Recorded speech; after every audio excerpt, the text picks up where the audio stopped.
12 publishers said no. 12 times she was told she wasn't good enough. 12 times the world closed a door.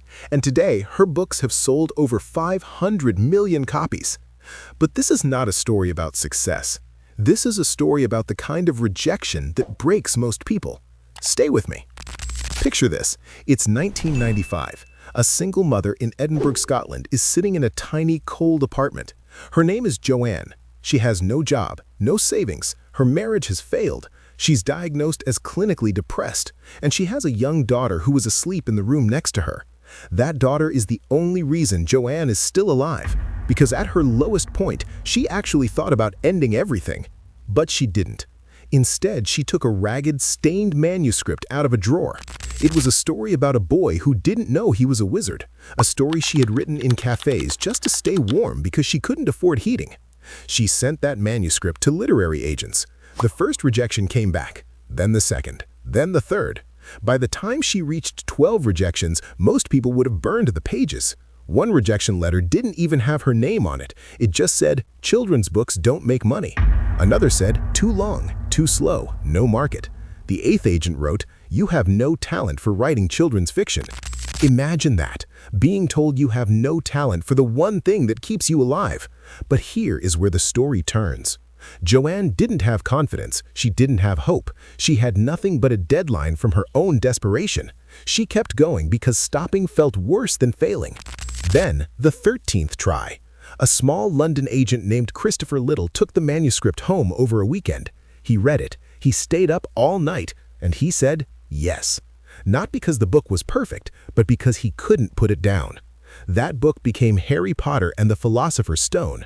The publisher who picked it up, Bloomsbury, only gave Joanne an advance of £1,500. That's how little they believed in it. They also told her to get a day job because you'll never make a living from children's books. The first print run was just 500 copies. Today, that story has created a multi-billion-dollar empire, theme parks, movies, and a generation of readers. But here is the part no one tells you. Joanne is not JK Rowling by accident. The K stands for Kathleen, her grandmother's name.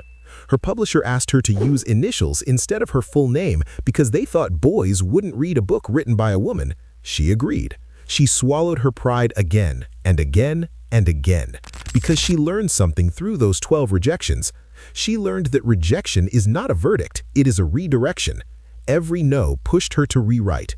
Every closed door forced her to walk into a better room. The same woman who couldn't afford a stamp for her manuscript is now one of the most successful authors in human history. But more importantly, she gave a commencement speech at Harvard years later and said this, "Rock bottom became the solid foundation on which I rebuilt my life." Now, let me ask you a hard question.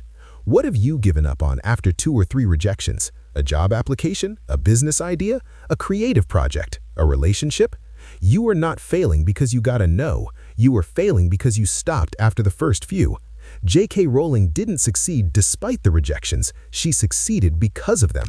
Each no taught her to thicken her skin. Each no made her story more desperate, more real, and more relatable.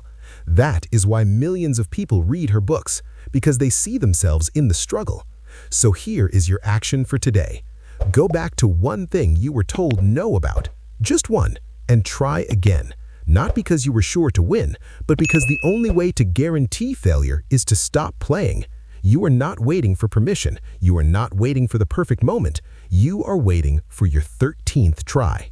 Hit pause right now. Write down one rejection you are still carrying. Then share this video with someone who needs to hear this, because your 13th try might be the one that changes everything. Comment the word 13 if you are not stopping. Now go, one more try. If you love this video, please hit the subscribe button for more episodes.